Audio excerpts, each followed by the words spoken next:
Karen, do you want to ask JJ that question that we synthesized? Sure. Hello, doctor. I'm right next door to you in Milwaukee, Wisconsin. Um, so when we had the pandemic come to our shores, we had to make a decision on how to manage it, and obviously there was the opinion that this could easily swamp our healthcare system. So of course we instituted a lockdown of sorts where people were non-essential people were asked to stay home. And it's been 2 to 3 months, and obviously we saw the bending of the curve and it's working. But there is a counter conversation going on about the diseases of despair that are happening.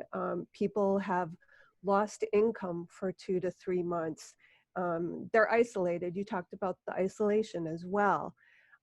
If and it's all a very nuanced balancing act that we're doing, right?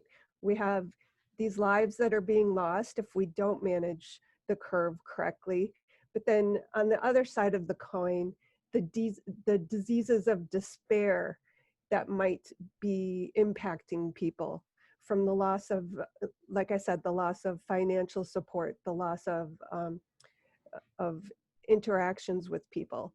So we have suicides, possible drug addiction problems. Is there a quantifiable way to, is there any quantifiable way to measure and basically figure out where a balancing point is? Do you have any data, any statistics around that? One thing that we did find is that of 40 million people laid off, that 30% of those people are below the poverty line. And you talked about when they're below the poverty line, they have less options to help solve some of their problems. So can you talk about that a little bit, that balancing act? Yes, that really is an outstanding analysis and fusion of sets of concerns in a way that is extremely difficult to pick apart in a way that we would have agreement across all of our leaders, our decision makers, and our society who would be asked to trust the analysis. It's very, very difficult to do it. Sanjay mentioned that we lost a patient recently in our hospital who was not infected with the disease, but was extremely frightened that he would in fact contract it, was sure that he would die from COVID during this terrible time, and became so overwhelmed while being treated for another problem in the hospital. By the way, what was that problem? He had been assaulted on the street by someone who decided that the resources he was carrying around with him were precious to the other person to the degree that they would hurt him to do it. So he was recovering from traumatic injuries and then took his own life. And so when you think about the person who assaulted him and the pressures on that individual to commit a crime that may or may not have occurred before the crisis that we were in, and then the experience of that individual having that taken from him, suffering physically, and then being sure that COVID was going to take his life, and then he literally acts to do it, it's very easy to put together an algorithm that would say, yes, that man goes in the column of horrible but clear collateral damage of COVID, who didn't die from infection, but absolutely died because of COVID.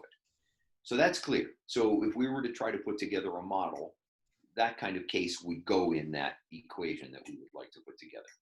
The problem is the more and more variables that come together in a way where they contribute a little percentage here, like 5% extra stress because of finances, 10% extra stress because of hunger, 7% more because the only thing that I can do to keep myself from feeling hungry is to use a stimulant that'll calm my belly, but then I get more edgy, I get more reactive and irritable, and then I get in a fight with somebody. You see how it's extremely difficult to make a really good claim that there's a cut point, right? There's a line where you say, these deaths are from the disease. These deaths are secondary to the disease directly. And then these other deaths, quote, would have happened anyway.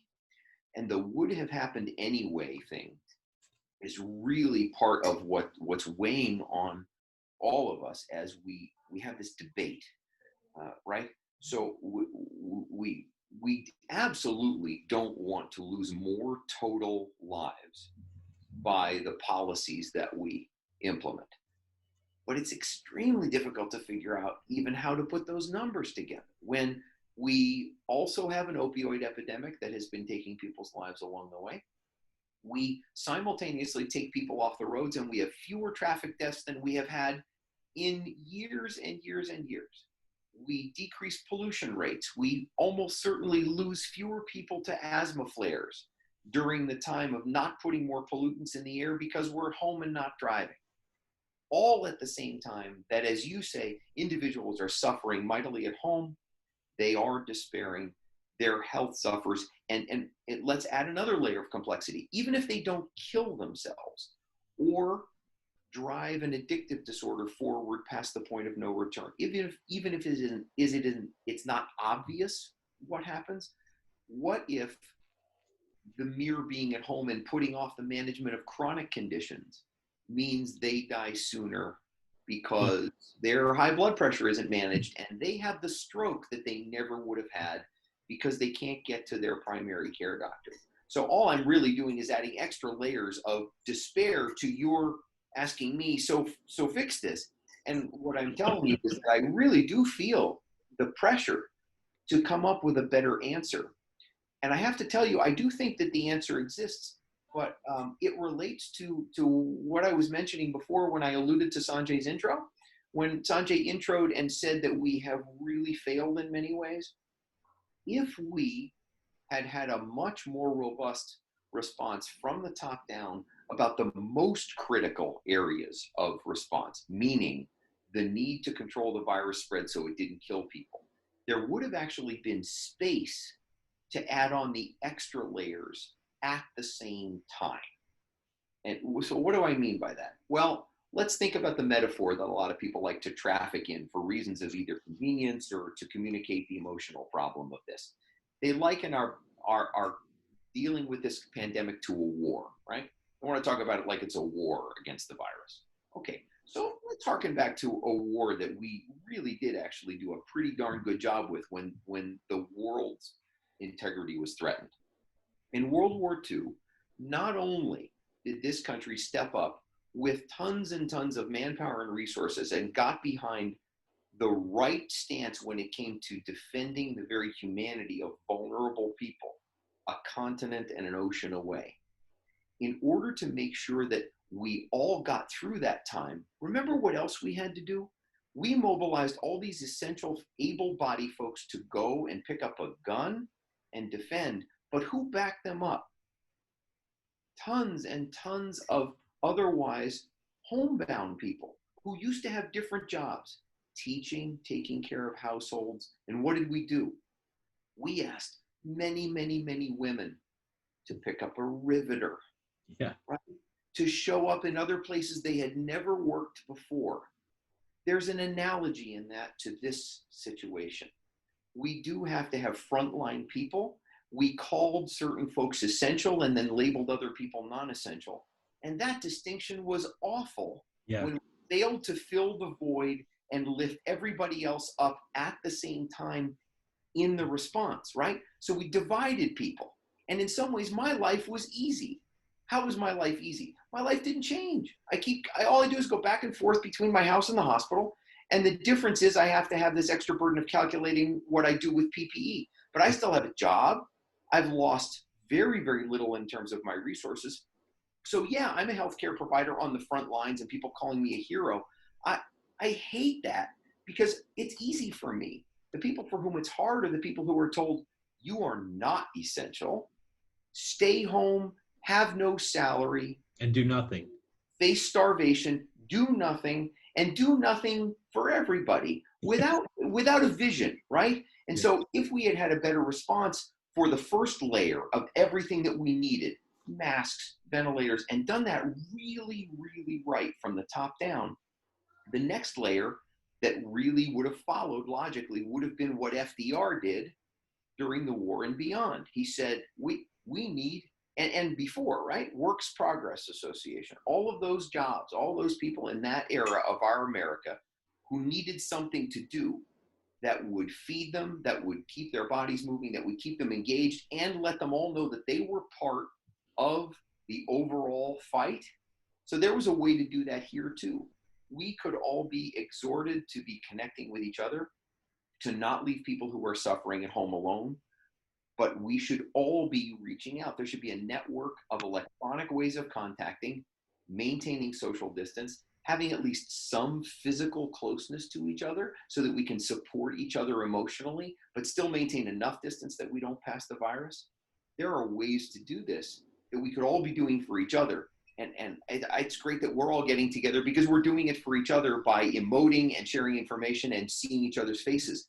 But we need to scale up these kinds of activities in a way that we do this for everyone. That's what is missing in the response to the pandemic, is the extra layer of forgetting that these are human beings. These aren't just petri dishes. They're human beings. They're not just numbers.